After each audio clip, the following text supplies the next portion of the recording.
At digital science, we don't just care about individual bits of information. We really know the power of bringing all of that knowledge together. But none of that would be possible without a really strong research infrastructure. So to tell us a little bit more about the power of metadata and persistent identifiers, we're joined today by the co-founder of the More Brains Cooperative, Alice Meadows.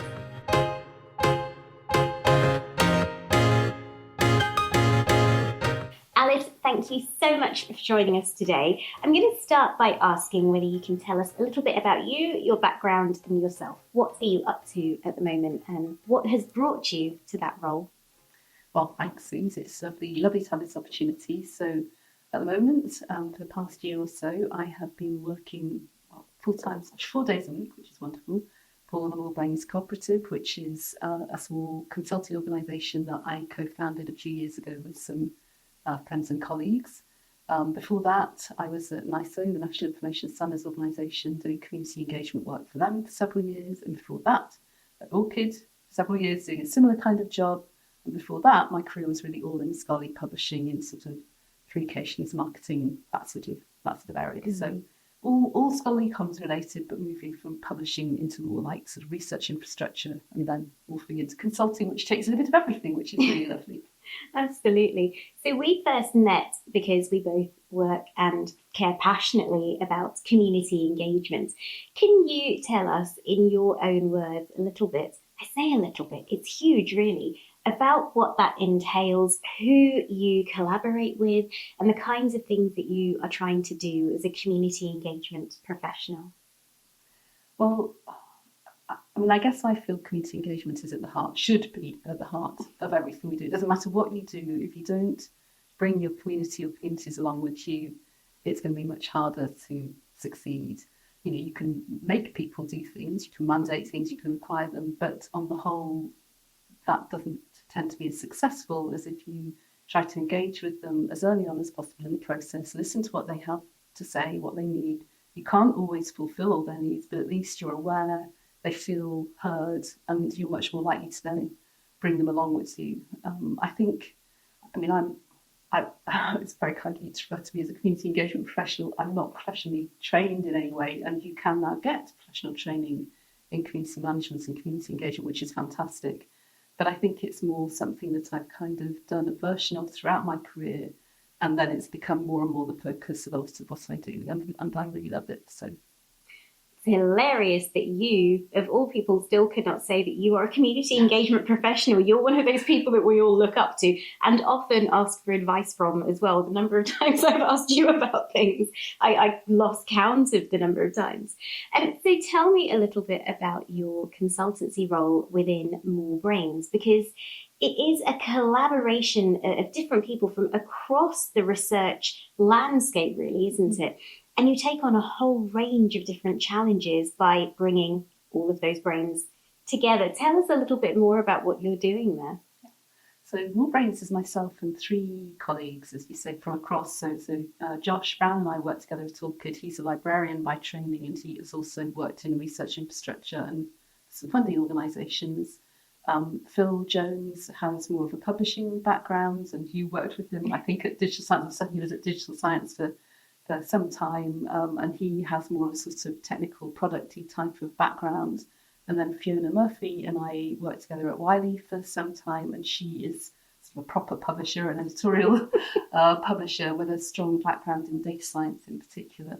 So I think we all have quite sort of complementary and slightly overlapping, but not too overlapping realms of experience and expertise, which collectively make us, I think, give us a lot of opportunities. And I also love the fact that, as you say, we now work across all the different elements in the research space. So we do work for funders, we do work for infrastructure providers and vendors, we do work for publishers and societies and libraries and institutions. And I love that sort of intellectually as something that's really interesting.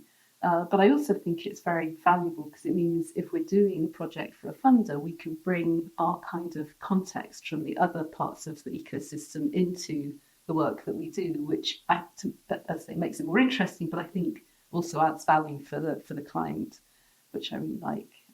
The other thing that was very important to all of us when we set up More Brains was we very much wanted to start off with our shared values. So we'd all, I think, been in positions or found ourselves in situations where our values weren't aligned with the organisations that we were working for one reason or another. Not that there was anything wrong with those organisations, but you sometimes get to a point where you're like, I'm not quite sure this is quite right for me. So when we first started talking about, working together more formally, we started by having that values conversation and identifying what our shared values were, and then we built the organisation out of that. And that's why we are formally a cooperative. We're More Brains Cooperative, but we literally are a member of Cooperatives UK. I have to say they were very bemused and did not really know what to do with a consulting, a scholarly communications consulting company that wanted to be a cooperative, because they're set up for retail and agriculture and things. So it was quite, there were a lot of hoops that we had to kind of change a little bit in order to jump through them successfully and get our cooperative membership. And I presume the decision was because you wanted to make sure that it was more community-minded almost. Yes, community-minded, equitable, inclusive, all those things were very important to us, yeah. Because all of those values really do lead to better scholarly communications, better research, better collaboration and building on all of those amazing things and turning all of that research knowledge into sort of tangible, impactful things for society. So I think it's brilliant. Taking just a step back, I suppose, you talked about your time at ORCiD and at NISO, and that's what actually brought us together. That's how we had the pleasure of meeting for the first time, and you were incredibly brave. The first conference that we attended together, which was PIDapalooza, I think it was Dublin? Yeah, was it 2019? It was before that. I think it was probably 2018. It was 2019. Because I think Reykjavik was 2018. So I think it was 2019. And I was at Digital Science, so it must have been 2019. And the bravery comes in you thinking it was a brilliant idea for me to do the wrap-up plenary. Was it me being brave? That was you being brave. And the reason I bring that up is because one of the stories that I talked about in my plenary, in kind of grounding where I was coming from at my first PIDapalooza, was that 5 months ago, before I started at Digital Science, before PIDapalooza, I had no idea what a PID even was. So when my CEO, Daniel Hook, said, it'll be great to get you involved in PIDapalooza, I had to say, that's great, I'll absolutely take that on. And then very swiftly Googled, what is a PID?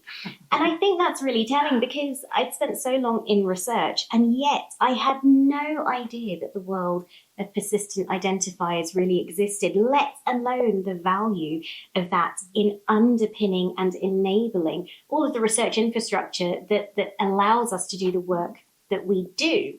So can you tell me, for people that don't know, or for people that may not want to Google it like I did, what is a persistent identifier? The persistent identifier is basically, a very nerdy description of it, an alphanumeric string of numbers and letters that uniquely identify a person, a place, or a thing. So a person might be, in our world, a researcher or some other contributor to research. I am not a researcher, but I do contribute to research. So I can have my ORCiD ID or whatever. A place would be an organisation where a researcher works, or where research is conducted, or that funds research, something like that. And then a thing is pretty much anything else. So, an output, a publication, a data set, a geological sample, a piece of equipment, anything that is associated with research in our world. So a persistent identifier will uniquely identify whatever those things or people or places are, and then really importantly, it should resolve to more information about them. That additional information is called metadata, and in a way that's much more important than the PID, the persistent identifier itself. And in fact, I always think any one PID on its own is kind of not very valuable at all. It's like having a sort of longitude and latitude. I've no idea. I'm making this up, showing my ignorance. 240 degrees south, 310 degrees west. It doesn't mean anything. But if you put some more information around that, it becomes really, really valuable, and you can pinpoint the exact person, place or thing. Mm-hmm. And so, as you said, ORCiD is the perfect and very much the most widely adopted individual researcher identifier. We've worked on developing things, and you've seen changes, across your time working in this space around things like research organisation registry identifiers, so RAW. Yep. That's something that Digital Science were very proud to be a part of, and we helped, contribute the grid database, which, funnily enough, we'd created just to enable dimensions to work, really, but to be able to then contribute that and contribute it to being something bigger and more community owned and driven was a real privilege for us as well. But I have to say, as a researcher, the digital object identifier, the DOI, was the only thing I really knew about. I had no idea truly of the value of those things. And I think the fact that you bring metadata up as well is really important. I remember when I was a researcher putting a paper in for publication and being faced with all of those fields of information that they require. And I truly had no understanding of how valuable all of that metadata is. So you've kind of touched on why it's exciting and important, but can you tell me about what good metadata can drive, what it can lead to? I wrote a blog post for the Slummy Kitchen a few years ago called something like How Metadata Can Save the World, which was a little bit of a stretch, but actually not that much of a stretch, because if you have good information about information, good metadata, it's so powerful. It enables you to discover stuff. It enables you to make connections between stuff. There's a woman called Melissa Hengdall who, she's just moved organisations. I can't remember where she is now, but she had this amazing story that she used to tell about how really good metadata helped basically cure this bizarre illness that some young woman or young man had, that nobody could figure it out. But by using the metadata that was available, good metadata, they managed to make these connections and figure out, here's what's the matter with them, and cure it. So I wish I could remember that story in more detail, I'm sorry. But I think, good research, I think, is a lot about making connections between things. It's not about something completely novel, and I'm sure that's wonderful as well. But, it's that whole building on the shoulders of giants thing where, you've got this vast array of information, but in order to make sense of it, you need to be able to identify the bits in it that relate to the work that you're doing. And you need to be able to do that quickly and accurately and feel that it's reliable. And you need to be able to acknowledge the other people who contributed to it. So metadata makes all that stuff possible. You can't do any of that easily anyway without good metadata. Absolutely. I think the thing I love is that it really does start to break down the silos of knowledge as well that we find ourselves stuck in. That you go to a conference and you're in a very narrow strand of a very niche area of something you already know about, everyone in the room, you've already read their papers. But really diving into research information and using sort of metadata around, category of research or a particular health condition or something can actually lead you to discovering things outside of your sphere of knowledge, but in a really complementary way, stuff that you can build upon. I'm really glad you talked about acknowledgement and credit as well, because just taking a step back from the metadata and back to persistent identifiers, how do you think PIDs are helping support a sort of more open and a more collaborative research landscape while ensuring that people are getting credit for the amazing work that they're putting out there in whatever form? Well, I think when I talk about PIDs, I usually implicitly am talking about open PIDs. And by that, I mean PIDs that, ideally, in my view, have open governance, but in particular have open metadata. So metadata, I should have said, is really only valuable if it's accessible, if people can use it. If it's sort of hidden away, it's not really of any use to anybody.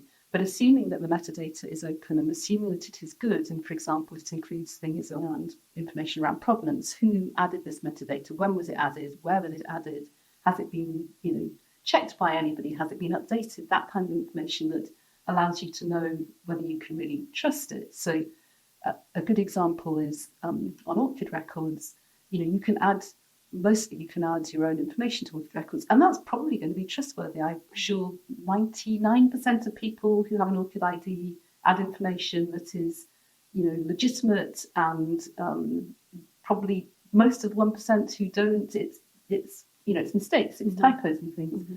But if something is added by a trusted organisation, maybe it's that institution saying, oh yeah, they really do work here, that, particularly in combination with what a researcher or a contributor says about themselves, is a really valuable way of both demonstrating provenance in a way that then elicits trust in that information. So I think that's one really important part in terms of openness. Be open, be transparent, and then be reliable. It also works in terms of acknowledgement, I think, because if you know whom you're crediting, the institution that they work for, who funded their work, that enables you to acknowledge and for everybody to receive the recognition that they deserve for their part that they played in it. There's an initiative which I know you're familiar with called Credit, which actually is now a NISO standard, which is the contributor roles taxonomy, and that has gone some way towards really helping to do that for roles that aren't just around writing papers, because that's the kind of classic way that a researcher in particular will get credit, whether it's in terms of promotion and tenure or a grant or whatever. It's very, very often built around what papers they published and where they published them. But there are so many other people who contribute really valuable efforts to a research project, and the credit taxonomy helps to support that through metadata. So that's another example of how metadata can really, I think, push us all to be more open and transparent, while at the same time having information that's reliable and allows this genuine kind of recognition and attribution. You've mentioned NISO, it is this standards organisation. Can you tell me a little bit about the importance of having an organisation or a network of organisations even that really oversee the development and the engagement with these ways of everybody working together interoperably? I mean, it's sort of it's kind of an obvious thing to say, but if you don't have an overarching organisation, everybody does their own thing. I mean, we've all been stymied by having the wrong plug in the wrong country or whatever. The same holds true for everything, and I'm, as I think many of us that work in our space, I'm a great believer in, look, we probably aren't going to get anything that works 100% of the time for 100% of the people, but if we can make stuff work for most of the people most of the time, so you're not having to constantly reinvent the wheel and figure out your own way of doing things, that's got to be a good thing. And so organisations like NISO and organisations like the PID organisations that have best practices that they share, again, these are open things. People aren't required to use them, but on the other hand, they don't have to pay to use them either. So, it's in all our best interests to use these best practices, to use these standards so that we can collectively benefit from them as well as individually, I would say. A huge amount of the work that you have done, either yourself or the teams that you have worked with and that you've developed, have really helped better understand the barriers to understanding the value and maybe then the adoption of these persistent identifiers, of people like me that used to find the metadata fields a real chore to try and fill in. Can you tell us a little bit about the challenges there? Because I imagine there may be some inequity in how people are able to adopt those things. How have you seen that play out across the sort of global research landscape, and what initiatives have you encouraged to help people on that journey? Quite a lot of questions in that, I think. So to answer the last one first, in terms of global inequities, I think that's a really, really important thing. And I think we would probably all agree that most of the research infrastructure that's in place has been built by and for essentially scientists in the global north who are English language speaking. I mean, that's a bit crass, but, honestly, that probably holds true for digital science as much as anyone else. I think one of the very encouraging things in recent years has been an increasing awareness that that's not okay, that there are subjects other than science, and there are countries other than the UK and the US, and there are languages other than English. But it's always harder to kind of retrofit stuff. So once you've built something for a certain community, and then you try to kind of bolt on stuff to make it work for others. It's helpful, but it's not as good as it is if you start from scratch and really build something that works for the communities for which it's intended. And I think that certainly DataCite, I'm on the community engagement steering group for DataCite, and ORCiD and Crossgroup have similar initiatives, but I'm closer to the DataCite one because I'm familiar with that. So they have started to award grants basically to organisations in the Global South who are doing work to help build PIDs or use PIDs in their community. And there's some amazing stuff. I reviewed some of the first sets of grants, and honestly, the work that these organisations are doing is so inspiring, and they don't need an awful lot of investment. I mean, in dollar terms, it's not huge amounts of money. What they can achieve with that is wonderful. So I think, making that effort to go out to those other communities, the same is true in the humanities space. There's amazing stuff happening in humanities on tiny little budgets.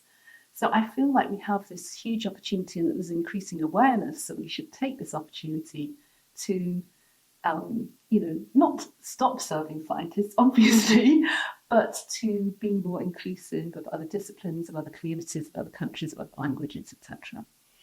I'm so glad you talked about that, because one of my favourite stories that I always think about around metadata is the longevity of information that we're putting out there, the sustainability of it, and how much we may already have lost. And the story I remember is around somebody that was cataloguing old films, and they had a database that they'd sort of crudely created slightly retrospectively because they'd realised they had all of this information to categorise, and they realised how much of it they'd already lost. So I'm really glad that you talked about that. That talk resonates with me so much, because we did have people from the arts and humanities coming in and say, we've tried this, and this person was sharing their experiences, and the scientists in the room were actually going, we've got an awful lot to learn. And it was brilliant and refreshing and wonderful. So talking of sustainability and the fact that information across the world, not just in research, but in everything that we do, is being produced at this unprecedented rate, how do we keep on top of it all? We don't.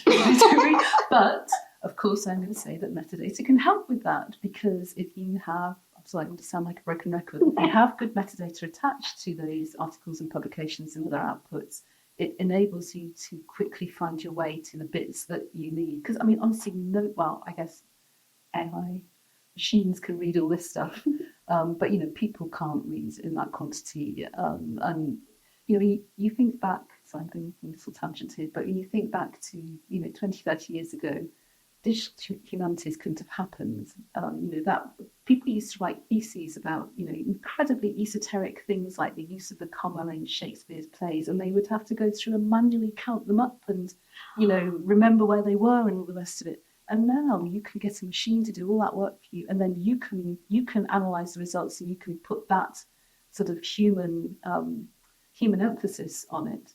That's where I was going with this, but anyway. I think metadata is the answer to everything, really. So this is the short answer. I really love that. You have mentioned AI. We are living in a world where AI should hopefully accelerate a lot of our workflows, make things easier and more efficient. And certainly we can understand how metadata can help information retrieval and the relevance of that information retrieval if it's built properly, if it's been contributed to properly. And that's wonderful. But we're also living in a world of things like generative AI, which we know can provide hallucinations of things that look like they could be research information, but aren't always. We also know that there's sort of inadvertent misinformation and quite active disinformation being fed into the system and challenging what we can consider to be truth in research. So in order to help people better understand whether a piece of research information is trustworthy and credible, you've mentioned it already, provenance is hugely important. Can you tell me a little bit more about how metadata really can sort of step up to that challenge? Well, I think metadata is part of it. I think the other side of it is is a sort of human understanding of why that's important. And you've mentioned that a couple of times in terms of, from an input perspective, as a researcher, understanding why you're being asked to provide this information. It's just like another job you have to do. It's kind of, it can be burdensome. But I think, we all know that what you get in is what you get out. The same is true for metadata as of any kind of data, really. So being able to rely on that metadata that's been included, as we've said before, rely on the provenance of it, but then also make sure that the people who are using that information know to check that information. So there's no point in having provenance if it's not then used as part of the way AI is used. So we need to train AI to actually check for things like provenance, check for who this information came from, check for how it was generated. And then I think that metadata can be part of the solution, but it's not on its own, it's never going to be enough. When we think about persistent identifiers, and thinking back to your time at ORCiD and of course your time at NISO, and now being able to leverage all of that experience and information at More Brains, having the adoption of the ORCiD ID as the researcher identifier was a massive game changer for research. Can you tell us a little bit about the things you're particularly proud of, the impact that has had on research and what it's enabled? So, there are some very practical things that I love about ORCiD. I will say, we all the persistent identifiers, there's still, I don't think anybody can be or would be complacent about. There's still a long way to go on widespread adoption. And as I said before, any one PID on its own is really not terribly valuable. But looking across the landscape, I think you're right. ORCiD has been a game changer. It has a lot of researcher recognition, which is fantastic. And one of the things that I think has been a great success is the auto-update functionality in ORCiD. I don't publish a huge amount, but I do publish. And I love the fact that sometimes I've forgotten I've published something and I'll get a little ping in my email inbox and it says, hey, your ORCiD record has been updated. And I literally don't have to lift a finger. I once signed up to allow Crossref and data science to update my ORCiD record, and now it just happens. So, it sounds like a small thing, and it is a small thing for any one individual researcher to do. But actually, I'm sure if you calculated the number of hours that must save across the world in terms of researchers not having to do that work themselves, it's huge. Now, on the flip side of that, there's still, so I think work to push information to ORCiD records has been very successful. I think that work to pull information from ORCiD records has been less successful as far as I can tell. And I haven't been at ORCiD for several years now, but this still seems to be the case. And I think there's some perfectly valid reasons for that. Like a lot of ORCiD records still have very little information in them, and perhaps what's there hasn't been validated, so people are a little loath to use it. But actually, it's only when that pulling from ORCiD is happening, as well as the pushing too, that we'll really see the value. And that, I think, that will be another game changer. That will be the point when researchers will really be like, oh, I get it. I go and I apply for a research grant, and look, I just press a button. I put my ORCiD ID, and they pull the stuff out. I say, yes, use this, delete that, and I'm done. And there's a wonderful story which you may have heard that the Australian Research Data Commons, ARDC people use. We did some work for them on cost-benefit analysis for widespread PID adoption in Australia. And as part of that, they shared this fantastic story by a guy called Joe Shapter, who used his ORCiD ID when applying for an ARC grant, Australian Research Council grant, and they have fully integrated ORCiD, so it is a push-pull thing. And he estimates that he literally saves 3 to 4 days applying for a grant by using his ORCiD ID, because they pull all that publication information, review information, institutional information, grant information comes in automatically, and he doesn't have to key it himself.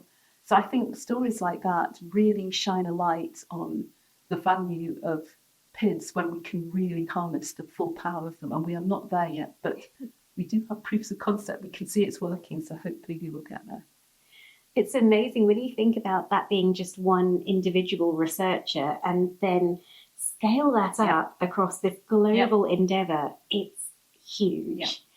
One thing I would love to ask you just before I ask you my final question is that research infrastructure, by necessity, has an opportunity to be quite dynamic and to really respond to the needs of researchers and new ways that we're doing research in a way that kind of research culture can sometimes be more resistant to.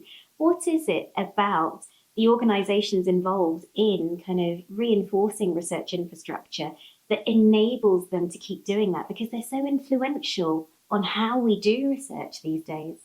Gosh, that's a great question. I think we often get people who are very, very passionate. I think, research infrastructure attracts a slightly different kind of nerd from research.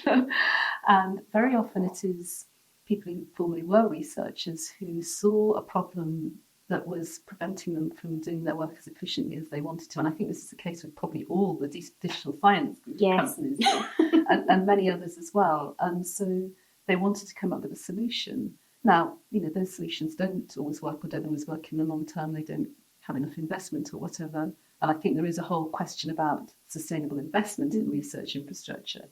But I do think that very often those infrastructure organisations were developed by people and organisations that felt very passionately we need to be better at supporting researchers, so not the doing of it, but actually enabling researchers to do it better, more efficiently, more effectively, and to disseminate it more efficiently, more effectively. And I am personally a great believer in the power of passion. I think, a lot of passion combined with a decent amount of expertise can get you a very long way. I think sometimes the reverse is less true. I think you can have a huge amount of expertise, but if you're missing the passion, it's not necessarily going to be as easy to get you where you need to be. Yeah, that's so relatable. My final question is this. What would you like to see for the future of research in terms of research infrastructure for the next 5 or 10 years? I guess I would like to see more joined upness. More, I think this is where standards come into it. I know, for example, the PID organisations do some stuff together, and I think they would like to do more. But I would like to see less siloing and more connections. More, let's look at this as a sort of whole world, a whole community issue. So one of the things that, at least in my experience, very often happened both at NISO and at ORCiD was that, particularly in large organisations, but not exclusively, one person would be responsible for the ORCiD relationship, and somebody maybe in a different department and maybe a different country was responsible for the cross-ref relationship and the data set. So there's no kind of infrastructure strategy within those organisations. And I think this is one of the very powerful thing about the national PID strategies that have been, now become a thing and something that we've been quite involved in, which has been fantastic. But the sort of impetus behind them and the reason why I think they're so important is people saying, look, it's not okay to just do a little bit over here and a little bit over here. We need to have a proper national strategy that joins it all up and really helps our whole community at the national level benefit. And I know, science research is global, so national isn't enough, but actually national, if you can get it working at the national level, that will be a giant step forward to making it work globally. So I think that's a very long-winded answer, but I think that would be my wish, and I do think it's achievable. I think we're making progress towards achieving that. And you're playing a massive part in enabling that already, which is brilliant to see. A huge part. Alice Meadows, thank you so much for chatting with me today. It's been absolutely wonderful. Thank you very much for the opportunity.